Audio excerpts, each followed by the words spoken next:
Hey everyone, welcome. This is the Breaking Free Show, and my name is Marilyn Shannon, and I'm so happy you're here to join us today for a very interesting show, if I have to say so myself. I know they're all interesting, and but this one is really interesting. And I know I say that every week, but it really is. So before we get on with our show, and before I introduce my guest, I want to say hi to Amnon. Hello, Marilyn. How are you? I'm good. How are you? I'm just fine. Amnon is our producer. Dorian is over. Dorian is He over. left. He tried He to or beat she, us. I He mean, yeah, couldn't. couldn't. Well, some people got really Some people got, slammed. yeah, A lot of yeah, people got but really slammed. yeah, So, but I'm glad but we're it's good. gone. We're good. We're good here. So you're doing good otherwise. Everything is good, good, Doing good, fine. good. No Good. complaints. Good. All right, my friends. If you want to call in anytime you want, 919-518-9773, or you can join us in our chat and you can put your name, whatever you like, nickname underneath the video and ask questions, comment, and enjoy the show with us there. And you can also come in on Skype, and that would be Skype voice, not video. So don't worry. You can come in at computers 2K voice and join us that way as well. If you have a question, if you have a comment, if you've had an experience that you want to share, this is a great time to do it. So, what are we talking about today? We're talking about ghost hunting. Do you know what that is? Because I didn't have a clue. Anyway, this is going to be really exciting. So, I want to introduce my guest to you today, Patrick Henry Orozco, and here is his book about ghost hunting. So, we're going to have him on. How you doing? Doing good. How are you, Marilyn? I'm good. Thanks for joining us today. I'm happy to be here. So tell us who you are and what is a ghost hunter? Um, First, a ghost hunter. Uh, on television, on cable TV, there's quite a bit of shows now that follow ghost hunting teams. These are people who go to allegedly haunted locations really around the globe, around the world. Mm. And they try to document their experiences, try to document the phenomenon of ghosts. There's all kinds of phenomenon that can be recorded, documented on video recorders, audio recorders, and just having personal experiences. Mm. And I had my first paranormal experience when I was 5 years old, where I had a classic experience after my grandfather died. Uh, and I've been interested in the subject ever since. But with the advent of the new ghost hunting shows that started about 2012, more or less, 20, or maybe no, actually sooner than that. They started about 2003, more or less. And I just one day just came upon one of these shows on cable TV. I had no idea that people were actually going out to do this and documenting it on television shows. And that's how I got reinterested in the paranormal. And what was your experience? My first experience when I was 5 years old is about a few hours after my grandfather had died. And me and my cousin George were sitting in my parents' carport looking out at the gate to the street. And that gate to my house opened on its own and then closed on its own. And my grandfather died tragically. It was a horrible accident. And to me, that was him. That was him kind of coming to let us know that he was still around and that he was okay. So there's a lot of questions, of course, that I've got for you, and I know there's experiences you want to share. But Yeah. I was curious, what made you feel like that was him? Was it something he always used to do, or why did you feel that that was him? Yes, that was something that he always did when he came Um, home from work, and he worked for Union Pacific. And after work, he'd come to see his daughter, my mom, and come to see us kids. He would bring this little ice cream cups with the little wooden spoons, or he'd have change for us. And sometimes we'd wait for him outside at my grandmother's house, which was right next door. And we'd wait for him on the porch till he got home from work because we always knew he was going to have some treat for us. So I um, can't imagine who else it could have been. I got it. You know, it's Huh? interesting when you said that because I had an experience right after my father died. And I Yeah, remember lying down on my bed and my door to my bedroom, I felt was opened. And there yeah, was something about the door that I yeah. all of a sudden looked up and it closed. And I remember when I was growing up, my dad, would get up very, very early in the morning before anybody else was up, and he would go to each of our doors and close them. So when he would go downstairs and make breakfast and do all those things, he wouldn't disturb us. Yeah. And I just knew there was just that same, it wasn't, it just was that same feeling of out of the blue, when my dad used to close the door, it felt just like him closing the door so I could rest. That sounds like a classic paranormal haunting experience. Yeah. Wow. So tell us, so you had this experience with your grandfather, and then you come back into this world. What is so you like, and you do this alone. So you go into different environments, and we're going to get into that too. My question to you is, what is it that you're learning, or what is important about what you're learning that makes you want to do this? I think the biggest question that I think almost everybody has, well, maybe there's two. Everybody who does this, like me, has had a defining paranormal or haunting type experience, and it's something that drives them to find an answer, to try to, because these experiences are sometimes they're so subtle, and sometimes they happen so quickly you're not really sure what exactly happened. So it's that drive to find that answer. And I think I'm pretty much like everybody else. I want to know what happens after, this life is over. Is there an afterlife? Do we keep going somehow? And really, that's what we're all after. We're all after that answer, to see if there's any way to really document this experience that will prove, or one way or another, whether it really is a haunting, or there is an alternate reality, or there is an answer that we can get to somehow. So explain to me haunting, because first of all, because haunting sounds like awful, like you're being haunted. So is that just, how we've looked at it, and it's not like that, or is that how it is? That's exactly right. It is how we've looked at it for hundreds, if not thousands of years. We've come to accept this definition of what a haunting is based on information that I think happened hundreds, thousands of years before. And it's not at all awful. You'll see it a lot on cable television, that they want to portray this as a frightening experience. And for me, I had one experience that was a little bit intimidating, that I didn't anticipate to be as intense as it was. But for the most part, and this is from speaking to a lot of people who have had these types of experiences, it's not that awful, frightening thing that most people might either anticipate, or maybe they've read about it, or they've seen a lot of horror movies, or read a lot of ghost stories. And it's not quite like that. It can be very, very subtle. It can be very benevolent. I've yet to have a negative experience, except, like I said, one that was just a little unusual. It was pretty intense, pretty loud, and I had not anticipated it to be that intense. Could you describe it to us a little bit? Yes, this was at an old hospital here in Texas, which is about 200 miles from where I am now, and I'm in San Antonio. This is in Yoakum, the old Yoakum Community Hospital. And I had been there since 7 o'clock that evening. I was there alone. I was the only one there. And what I do when I go to a location like this, I'll set up cameras, I'll set up my audio recorders. And I just started rolling my camera on the second floor upstairs near the ICU. And I heard a very loud rustling sound coming from the ICU. And then I heard very, very loud, unexpected sounds, like a big piece of glass being thrown on the floor, crashing. So it sounded like somebody had a metal pipe was banging another piece of metal with it. The sounds were so loud, they were percussive. I could feel them in my chest.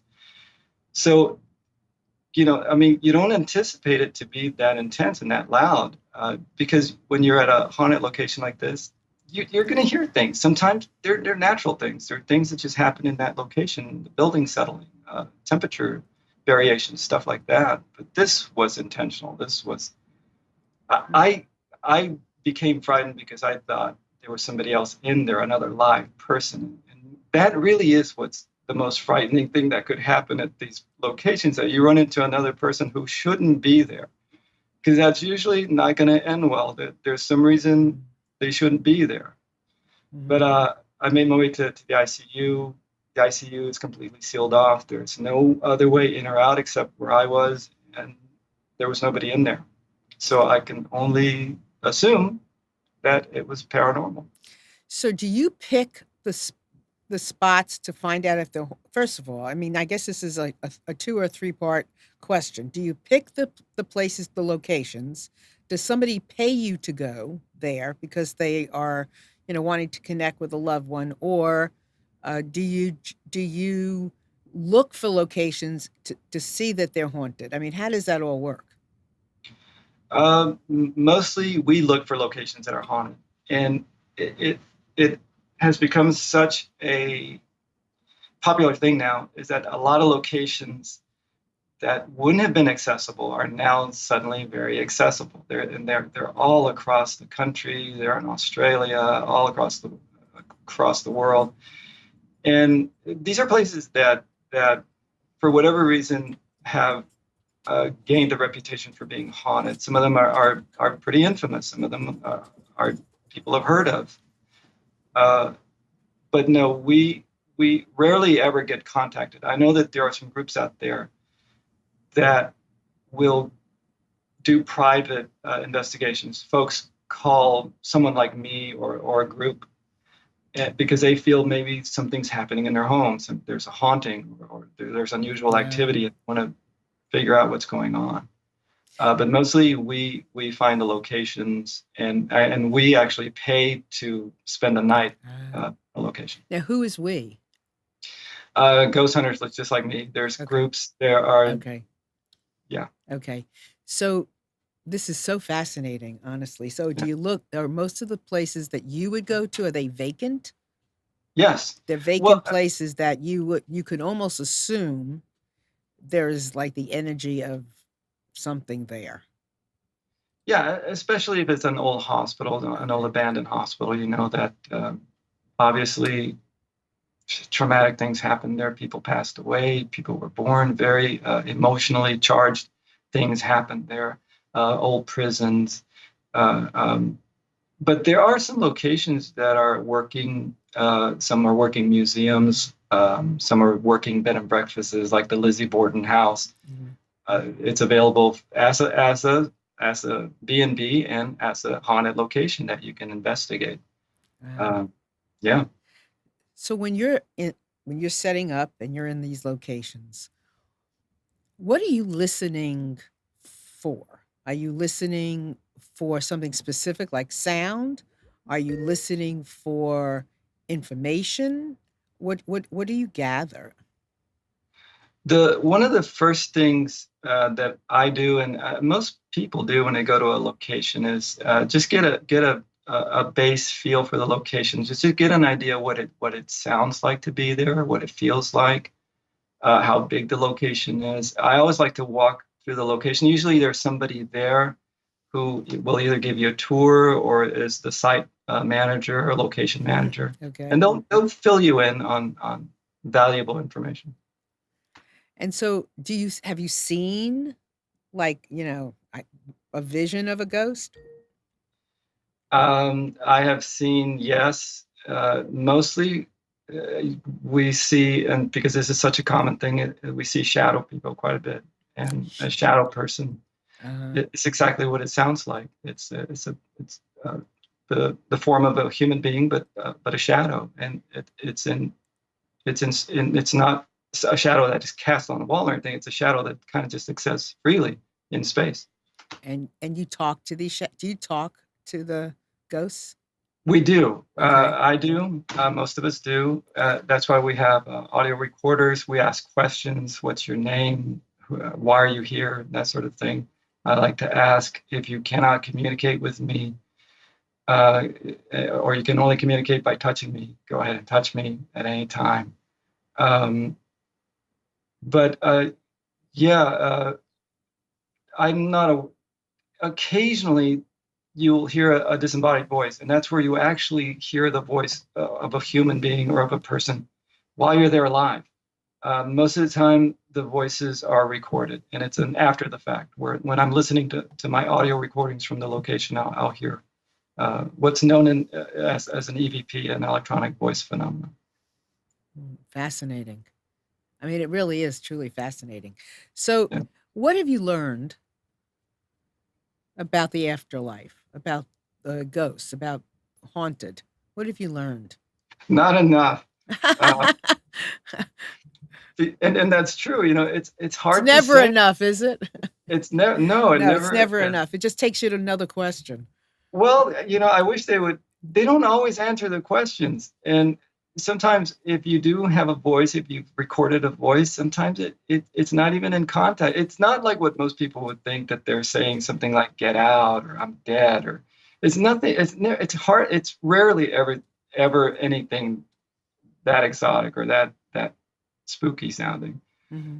A lot of the voices that I've recorded just sound like bits and pieces of conversations. Um, so unfortunately, I haven't learned a whole lot, except that there is something there, that this phenomenon really does happen. And I think a lot of people will become very skeptical because, I think they assume that we're trying to scare them. And that's not at all what we're trying to do. We're trying to get to the bottom of this. We're trying to get an answer to why this phenomenon happens. Hmm. And do you have any answers? The only thing that I can come up with for now, and I have a long way to go before I come up with a solid answer, I think, is that it's some sort of alternate reality. Maybe some part of our consciousness does survive the physical death of our bodies, and it moves on to some other kind of existence, and it's kind of an in-between thing. It's in between our reality and that reality. Mhm. And every now and then, we're just in the right place at the right time to record a voice or see something, see a shadow person. Or some people have very compelling video evidence of apparitions, of shadow people. Uh, they're difficult to get on video. Oh, I bet. Yeah, It must happen like really quick, or it's a feeling. I mean, how do you capture a feeling? it is. It can be very subtle. It can happen unexpectedly. It can happen when you don't have your camera with me. Hmm. A really great example of that was when I was on the USS North Carolina, and I was in the wardroom, the main room on the ship, and I was already down below deck. I was several decks below. I had all my cameras down below. I had just come up to take a little break and get some fresh batteries, and I kind of got a feeling that somebody was coming into the wardroom, and I just assumed it was the location manager. This was about 3 a.m. And when I turned to look, I saw the bottom half of two legs, very well creased khaki pants, very shiny black shoes, just take about two and a half steps, and then it disappeared. So it does happen just suddenly. There's never ever a warning. It can happen so fast, and sometimes like I said, it can be very subtle. Mhm. Well, let me ask you this. So some of my questions might be silly.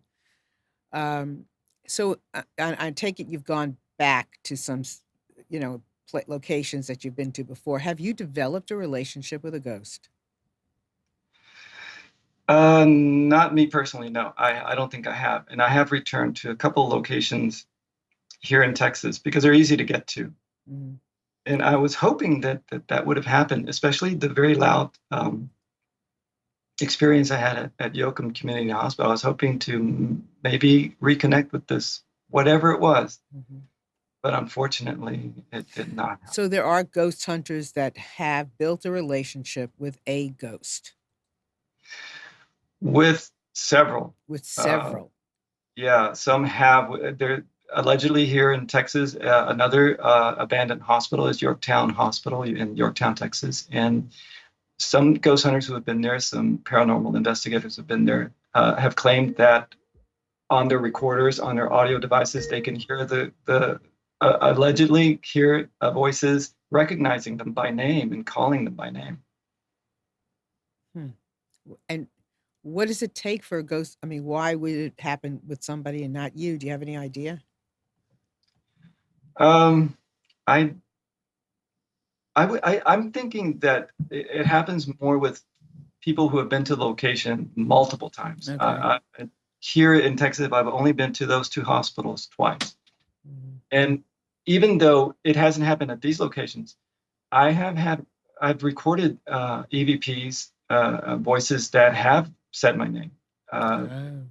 yeah, Have you ever besides has your grandfather, have you ever like reconnected with him? I have not. You have not. Have you connected with anybody that, I, yeah. my oldest, my second oldest brother passed away recently, and I did try to reconnect with him. And I'm in the process right now of going through a lot of audio to see if maybe he did. So you would be somewhere, was it someplace specific that you went to reconnect with him, or was it just at home?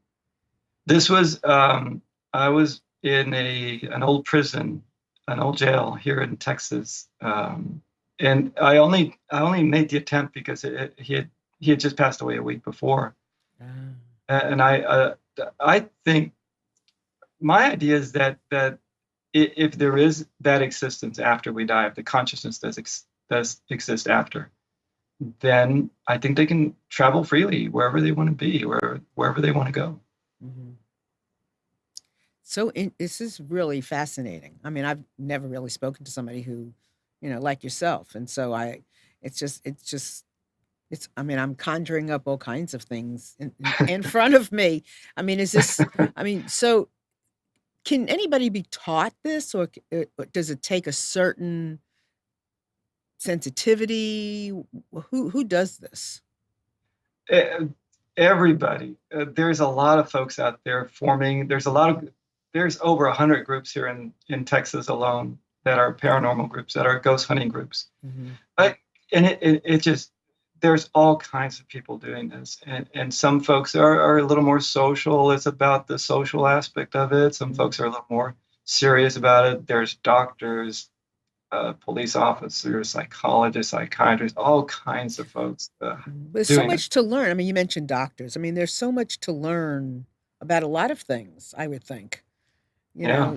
In picking up information, just what a doctor might want. Now, do people make money from doing this? And it's okay to make money, but do people make money from doing this?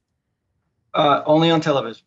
Only on television. So you're not like hired by somebody making money. You're doing this all on your own, Yes, other than it's maybe selling your book, which I have right here. yes, Mhm. that's about it. And someday, decades from now, I will have actually made the money back that I invested in this Uh-huh. book, because Uh-huh. you can't possibly get into this to think that you're going to make a lot of money unless you want to be on television, you want to be famous, that sort of thing. And there are a lot of people that are on television that are famous who have made a lot of money doing this. Mhm. You've been doing it how long now? I started in 2011, 2011. So 8 years. 8 years. And so what have you learned? Maybe it's not everything. Maybe it's you're not even sure maybe you're not even sure you've learned it. But what is something that you think you've learned but you're not sure and you maybe not shared yet? Is there I, anything? mm, I'm still trying to figure out. The one thing that I have learned is that this phenomenon does actually really happen. Again, there's a lot of people who see this on television who may be very skeptical of it, and you should be. Anything on television is entertainment driven. You can do anything on video and fake evidence. I'm not saying anybody's done this on television, although I know they have. Uh, but I I hope that it takes me a long time to learn everything that I want to learn from this experience, Why is that? because because it's I think it's the one thing that I can say trumps everything else. That you can have a job, work for somebody else, you can do all sorts of things, but this kind of defines something that I think that most of us are curious about. And the answer is, or the question is there an afterlife? Is this it? I mean, do we die and is this it? Is this the end? Is it just darkness afterwards? I don't believe that at all. Do you think, there's a lot, this is, maybe a personal thing, but do you think that because you continue to be curious and not where it's not totally defined for you, that keeps you honest? Absolutely. Uh-huh. Again, most of the groups that do this, they spend quite a bit of money to do this. It is quite a bit of an investment. It's not a cheap thing to do because some of this video, like my video cameras were expensive. My audio recorders are expensive. It's expensive to go to these places. Some of these places charge upwards of $1,000 just for a single night to be there. So it would be pointless to get into this to try to fake people out. Although there's kids out there who put up videos on YouTube and they're just, they're funny, goofy little pretend fake videos about ghosts and stuff like that. But most groups, we're trying to find answers, or we're trying to help people. Like I said, some groups will help privately. Some folks who are really frightened, or maybe their kids are frightened. Something's going on, and their kids are think that something's happening that might be paranormal. I remember a movie a long time ago, and I can't remember which one it was, but they were saying that if you looked hard enough, you could see a vision in the film. Do you remember what that was? No. Yeah. Excuse me. Well, I find it very interesting. So, give us an example of some of the people that you think you've connected with. Nobody famous. It's usually location specific. For instance, at Yorktown Hospital, one of the doctors who worked at that hospital his entire career is supposed to be there. When I ask, is the doctor here? I got an answer. Actually, I got a really weird answer because the question I asked was, which doctor is here? And the answer I got was both, which is kind of weird. Didn't anticipate that. Another example is at Fort Mifflin, in one of the casemates, in the casemate 5, one of the soldiers who was a Union soldier who was executed at that location is supposed to still be in that casemate. And when I asked, "Are you the Union soldier who was executed here?" I did get an answer. I didn't get a yes. I got a no answer. So, and I did feel as if I did at a little bit later did connect with him, because I did feel a tap on my head, and immediately after that, there's a voice that says "friend." So if there's a lot of these locations, there are very specific people who died there who we try to connect with, if that's the case. Why would they connect with? In other words, if I didn't have this vision that ghost hunters would be going to the same location and just kind of work in that same location. I kind of had it looking a little different way. Yeah. But if you keep going back, is it about how you do it? Is it the questions you ask? Is it your energy? Why would a ghost come to you and not somebody else, or keep coming out? I think if there are ghosts, if there are entities, I think they're exactly like us. And I tend to be a little more introverted. And I think that they can be the same way. Maybe they identify with somebody like me. Maybe they say, "Oh, he's kind of like me. He's kind of quiet. He's by himself." Maybe that's why sometimes they want to connect with me and not with somebody else. And that's one of the reasons that I solo ghost hunt. I think that I'm more likely to connect if there's an entity there, if there is such a thing as a ghost there. I think I'm more likely to connect with them rather than having a big noisy group of people. And some of these groups are quite large. There's 14, 15, 16 members of a group. And I think when you get a lot of people in a location like that, in a haunted location where it's usually quiet, if it were me, if I were a ghost and I was in that haunted location and I saw a bunch of people suddenly traipsing around, I'd take off. Yeah, I can see that. Yeah, If I was a ghost, I wouldn't want all of that. yeah. Do they want to connect? Do they want to, I mean, do they want, I guess they want to connect. Some do, Some otherwise do, they wouldn't. right. Some do. Yeah. It's not surprising. I think again, that's one of those things that, like, if I were a ghost, if that would happen to me, I probably would want to connect. Hmm. Do they want to Um, tell you things like what happened with them in their life? Do they want you to do something with their family? I mean, or do they just, is it just that little flicker? it's For me, most of the time, it's just a little flicker. And those are the questions that we do ask, and those are the questions that we hope to get answers to. We want that kind of information because then that's very specific. Hmm. But I mean, most of the time that it just doesn't happen that way, unfortunately. Hmm. I would imagine again. I haven't done a lot of private investigations, but I would imagine some folks who have done private investigations are looking for those specific answers. They're looking for a loved one who may have passed away, Hmm. and maybe they have messages that they want to pass on to their family. So what do you, so what are you making up about the, like, the afterlife or the paranormal? What do you think what are you making up about it? Anything? I think that part of us does pass on. I think that part of us will exist after our physical bodies have stopped. Um, I think I was reading a book about reincarnation, and the book is as scientific as you can get.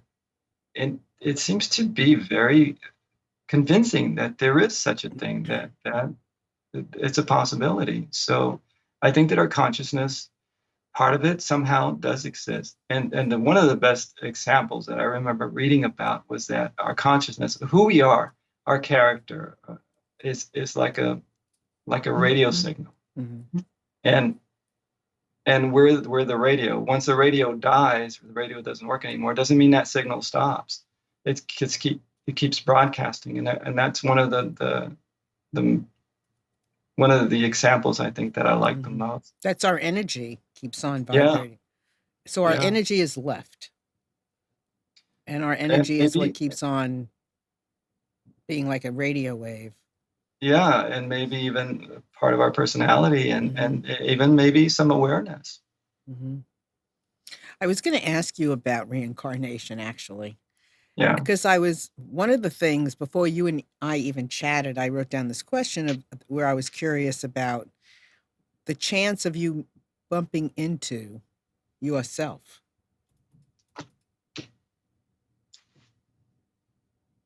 I And did. Yeah, that's interesting that you bring that up because at Bobby Mackey's Music World in Kentucky, I did record a voice twice that sounds exactly like my voice. oh It wow. it was Yeah, it was really surprising. I did not anticipate to hear something like that. It was a little bit shocking. Was that a place? Did you have any memory of that place or something about that place? Not No, I had never been to Kentucky. I'd never been in that area before. So it was I don't have an explanation for it. I don't understand why. I mean, it could have been a coincidence. It could have been, or the way someone brought up the idea that maybe it was a trickster ghost. Maybe it was a negative entity mimicking me for some reason, trying to trick me. Although I didn't think it was. What was the message? It What was the trick? Just there was a similar voice or Right. Yes, it was. I mhm, mean, everything. exactly the way I speak, the cadence of my voice sounded exactly like it. And it was a voice that said in my voice, that said, well, I never came here before.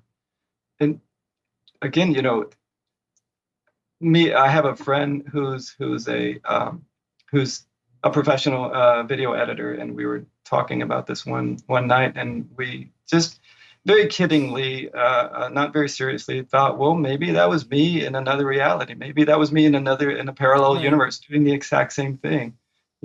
Going to this little nightclub in Kentucky and doing a ghost hunt.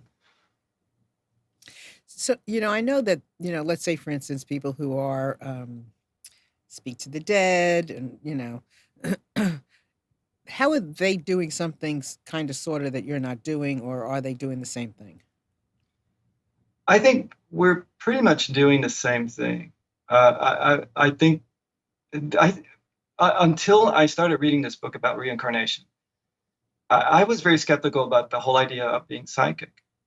But now I'm kind of beginning to accept that possibility. I think some people are.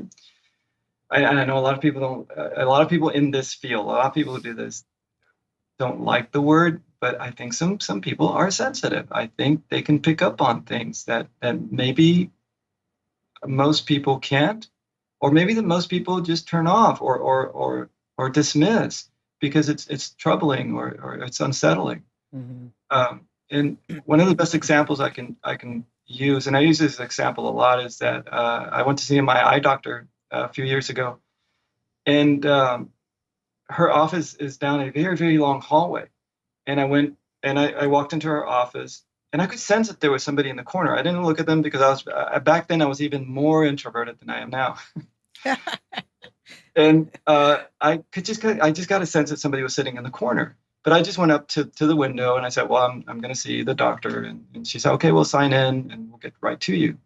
When I turned around, I saw the people that were in the corner. And it was presumably a mother and her teenage son. And her teenage son was just completely covered in blue ink.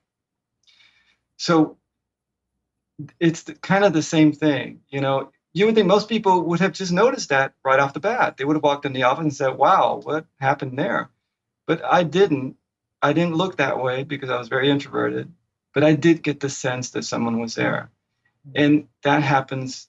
I think that's how it happens for us, some of us who do this. And I think that's kind of how it happens for psychics. And maybe they're more attuned to it. Maybe they're really maybe they can get really focused in on it. Mm-hmm. Whereas I'll just get just a kind of a vibe, a feeling. I'll just kind of, for another example is, for instance, when I went to Yorktown, the minute I stepped into the hospital, I just knew that something was going to happen there, that the place was active. And I don't think that's too far-fetched an idea. I think that some people have it. Well, I think first of all, the more you do it, I would imagine, the more sensitive you become. But I would think that, and correct me if I'm wrong, you don't just want a little brush. You want like a conversation. You want more information, don't you? Oh, yes. Right. I have a colleague at work who, she's a skeptic. And one day we were about ready to close and we're just in the back talking. And she said, well, what would you do if you felt a hand go across your shoulder? And I thought that would be great. Mm-hmm. That's what we want. We want the contact. We mm-hmm. want the talkative spirit who's gonna shed some light on this phenomenon. The worst thing that can happen when we go to one of these locations is that nothing happens. Because you're investing a lot of time, you're traveling. Most of the time you're traveling to a location, you're investing a lot of money in that location. So do you ever say before you go, and you know that you're going there and spirits or whatever all around us, do you ever like set it up ahead of time where you'll say, okay, I'm coming to blah, blah, blah. I hope I see you, or I hope I see some of the doctors that are there, or I'm coming to the prison. Do you ever do it? I think about it. Yeah. When I'm here at home, I do think about it. I'll say, well, I hope you all are going to join me. I'll be there in a couple of nights. Mm-hmm. Yeah, I do. Yeah. And do you feel like, I mean, have you ever gone, I mean, I'm sure you've gone and not connected at all, right? You've gone to Yes. to some location and not connected at all. Yes. Yeah. In fact, I was there. I was in the Midwest in 2018, I think, 2017, and I was in the Villisca Axe Murder House, very small little house in Iowa. And it was really, really quiet. I didn't think anything was happening. I'd never felt anything that I'd connected with anything or anyone there. So yeah, it's a very 50-50 hit and miss kind of Mhm. thing. Uh, So I guess one of my next questions is, and I want to ask, I saw in the book where you have kind of like a list of things that could be what's Yeah. right. Are we assuming then that all ghosts have lived at one time or another? And is there a possibility, or do you know that there are ghosts that have never lived would like to have lived? Um, Or do I you know have that to have lived to have been a ghost?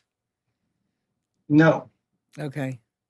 Um, I'm not. I haven't had this experience. I haven't had some folks really when they've had very intense experiences and they think that they're connecting or that there's something very very negative there, that there's a demon there, that's something that is not of this earth, that has never existed in this plane. Again, I've never had that experience. I've never had anything negative happen to me. But I've seen some experiences, heard, read of some pretty intense things that have happened. So I think it's very possible. I even think that, for instance, I think the shadow people are interdimensional beings. My personal feeling is that they're from way, way in the future. That they've been here for a very, very long time, much longer than we have. What do you mean they're from the future? Uh, Probably, They haven't been or born yet? no. I Oh. think that they have probably been here a lot longer than we have the ability to travel interdimensionally because they move very, very quickly. Unfortunately, I've never been able to get them on camera. I do have, again, I've seen very compelling video of shadow people activity. I've only had personal experiences. I've only seen them with my own eyes. And I think that they have the ability to I think that for them time does not exist, so they can be either from way in the future, they can be from way in the past, but I do think that they have probably existed on this planet a lot longer than we have, and they're far more evolved than we Mhm. That's interesting. So you would say that they have lived in the future many times and are. and also in the past, in the future and in the past. Yeah, I think Einstein was the one that said the time doesn't exist. I mean, Right. we've created time. We've Right. created linear time. And so I think that for these beings, because of the way they behave and the way they move and how they can be in one spot and then instantly be 15, 20 feet away from you. I think that, yeah, they have the ability to, I think that for them, time doesn't even exist. They can break through And, sound. yeah, exactly. Go through walls, Yeah. Mhm. all these things. Yeah. Mhm. It's interesting. So you make a study of this, right? You read a lot of other people's stuff. You're processing, connecting the dots Uh, for yourself. a lot. A Yes. lot. And yeah, and like I said, I'm reading right now about reincarnation. Some very compelling books by, I believe his name is Tucker, who Hmm. studied reincarnation for a long, long time, Hmm. and has come up with some very, like I said, very convincing arguments for Hmm. Well, reincarnation. well, I can, and I was telling my mother this yesterday. Actually, I can remember, and I don't remember much about it, but I remember when I was younger, and I was very young. I had a memory of being in a concentration camp. I mean, Oh, there is no question. There was a memory, a small something that I remembered from and I was little, so it couldn't have been like it couldn't have been nothing because there's no yeah. way I would have had that kind of knowledge if it was nothing. I couldn't have made it up. I didn't see a movie. I was little, Yeah. little. And I remember having some kind of something behind something. I'm not, you Yeah. want to say something? I mean, if that, I need something, I need to see something in order to convince me. And if that will not convince you, back in the 60s in the military, my colonel was very good at hypnosis. And every time we would sit on duty and there's nothing going on, he would play tricks. I mean, he would ask somebody to get hypnotized. And his driver was from Morocco, very illiterate. He wanted to stop smoking. This was Yom Kippur Eve, not much going on. And he said, okay, we'll do something. And do you mind if I do other things with you? And he said, no. So he took him down to when he was 8 days old and he remembered his circumcision. And he screamed. This was in late 60s. He took him back to 1940 some. Mm. And the kid, who was illiterate, started speaking pure German. You saw this? I saw it. Oh. My colonel was a European Jew, and he understood, and he asked him questions, and he would translate for us. I just got a tape recorder, reel to reel back then. Wow, I asked him. I said, "Do you mind if I record?" He said, "No." So I recorded the whole thing, and the kid he was describing the city, and he was going to the post office to send a letter to his daughter, and they were afraid that the war is coming, but everything in German. I mean, you would think that you're looking at a German person from the 40s, and he was talking about from the 40s, and he was in the 20s. He was in his 20s back in the 60s, and he couldn't.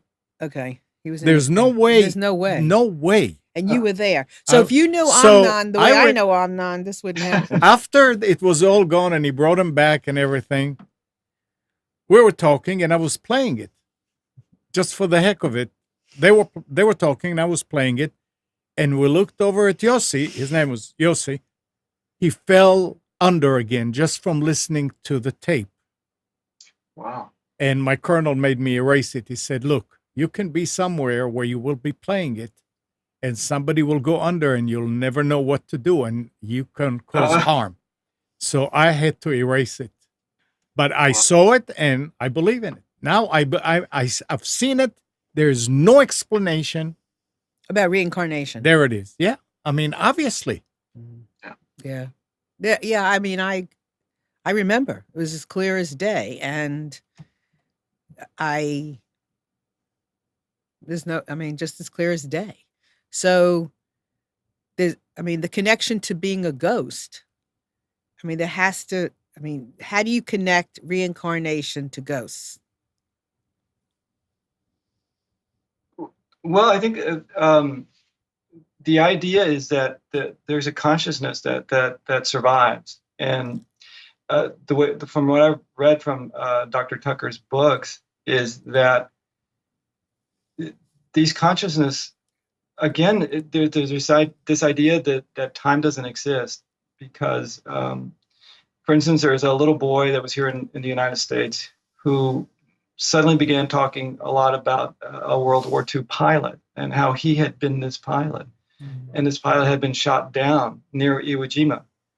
And when they finally checked it all out, and Dr. Tucker went in and did extensive interviews and extensive research, they found that this kid was absolutely right. This character had existed. This man had existed. He had gotten shot down near Iwo Jima during the Pacific War, World War II, and he died. And the little boy would have these very intense experiences where he would say, plane going down, can't get out. It's on fire. And he would have these very intense dreams and nightmares. And he was on the pilot who actually died was on a ship that wasn't very recognizable. It wasn't like the USS North Carolina that I've been on, the Arizona. It wasn't a very recognizable name. The pilot who died, again, he it took a long time to find this pilot, the information about this pilot from that time, because again, it was just, Right. unfortunately, he got shot down, and not a lot of people knew that he had gotten shot down. So how could this kid here in the United States, 3 years old, know anything about this? It's impossible. Yeah, I mean, I've often been somewhere where I've heard an entity call my name. Yeah.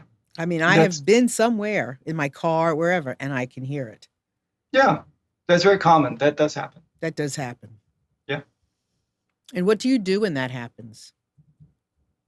Ask, who are you? Yeah, I don't get scared. I just Yeah. I have a friend who's a nurse, or was a nurse. She's no longer a nurse. But she said that her patients who would pass away, she would hear them speaking right in her ear sometimes. It's not. It's probably more common than most people think, but not that common.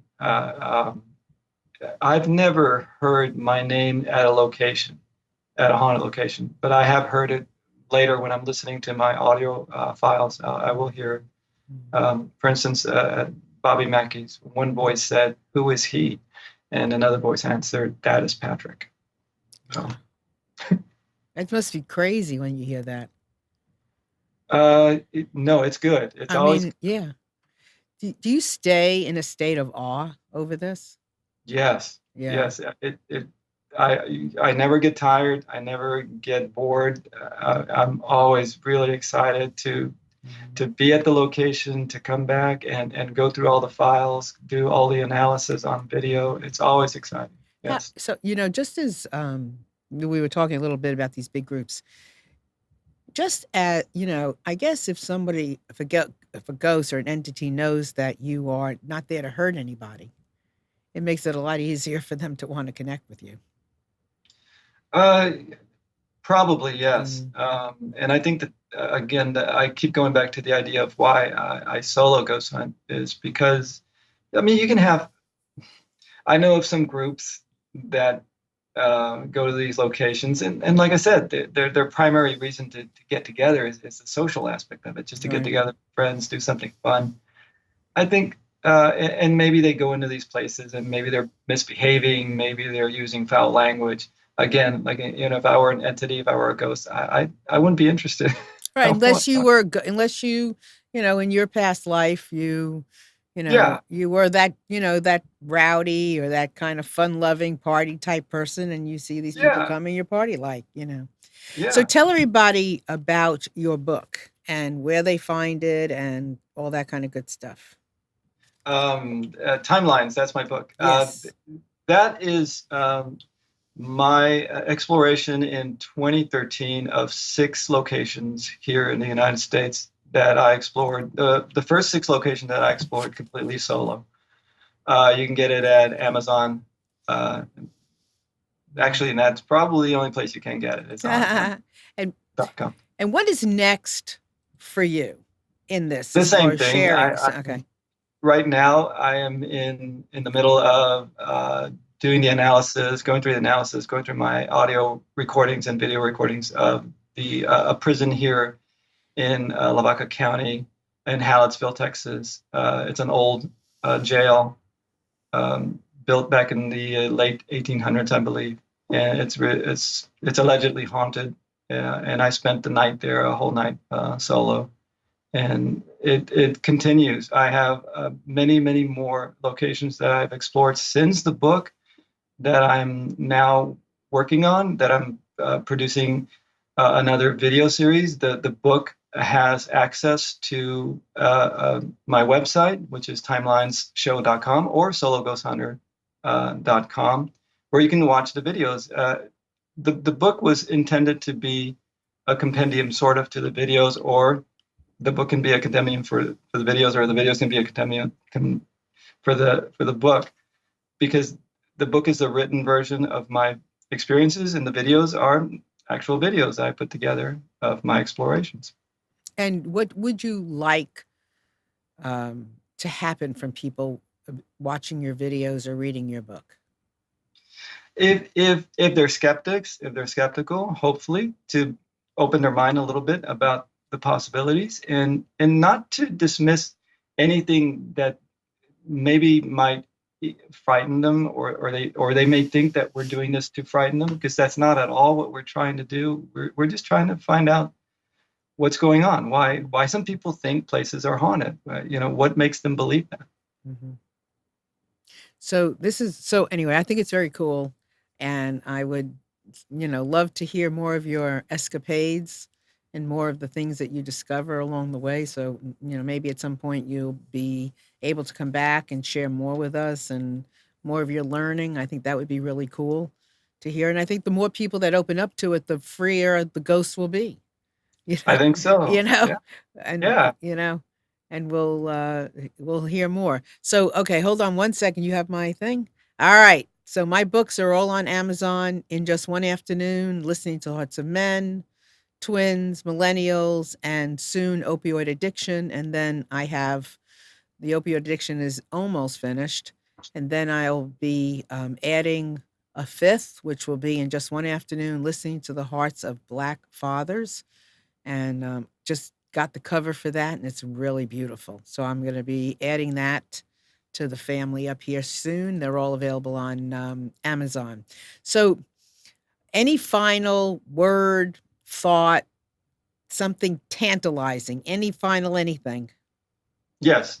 Then there will be another book, of course, and the videos, my new adventures, which happened after this period, after 2015 till now, 2019, will be another video series. It will most likely be on vidi.space.com.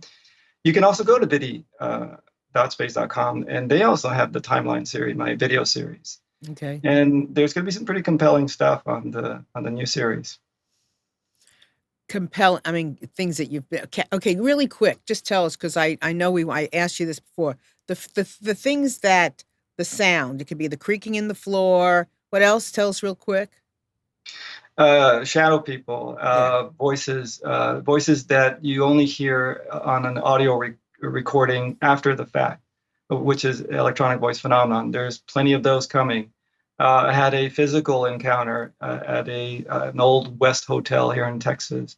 That is pretty unbelievable. It was unbelievable when it happened to me at that place. So yeah, all of that, and probably a little bit more. Who knows? Because Right. there's so much that I have not looked at. There's so much video footage. There's Okay. hours and hours and hours, probably over 100 hours of video and audio that I've So not looked at. it could be flashing light, creaking in the floor, maybe a puff of like a wind, a smell. All of those things can constitute the possibility of presence, right? The possibility, The yes. possibility. Let's keep that clear. Yeah. Possibility of Yes. presence. Yeah. Okay, really very cool. So I want to thank you very much for being here with us today and enlightening me and enlightening our audience to something that could be really kind of common in a way, Yeah. but extraordinary all as well. Amnon, you have anything to add? Okay, everyone. Thank you very much for being here. We're going to be here next week. If you have any comments, questions, thoughts about this, please get in touch with me at marilynshannon.com. You can find more information on my website, marilynshannon.com, also on Facebook. And what's your email if somebody has a question for you? Do you give that out, Patrick? Yeah, Patrick Henry Orozco, Orozco, at iCloud.com. So yeah, go ahead. Or simply go to sologhosthunter.com. Perfect. And if you have any comments afterwards or something happens, reach out, because I'm sure that's important information for everybody. So have a wonderful day. Thank you, Patrick, and everyone. We'll see you soon. Bye.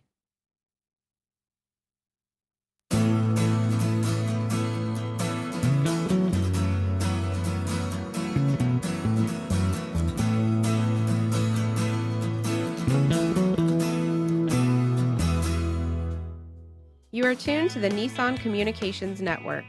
If you tuned in too late, you can always watch each program in its entirety or download an MP3 audio file of it in the archives section at nissancommunications.com. Don't forget to subscribe to our YouTube channel, follow us on Twitter, and like us on Facebook.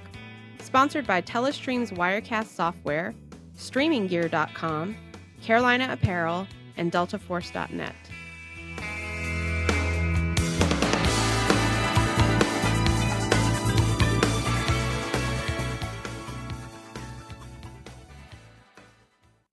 Patrick, Yeah. thank you. Oh,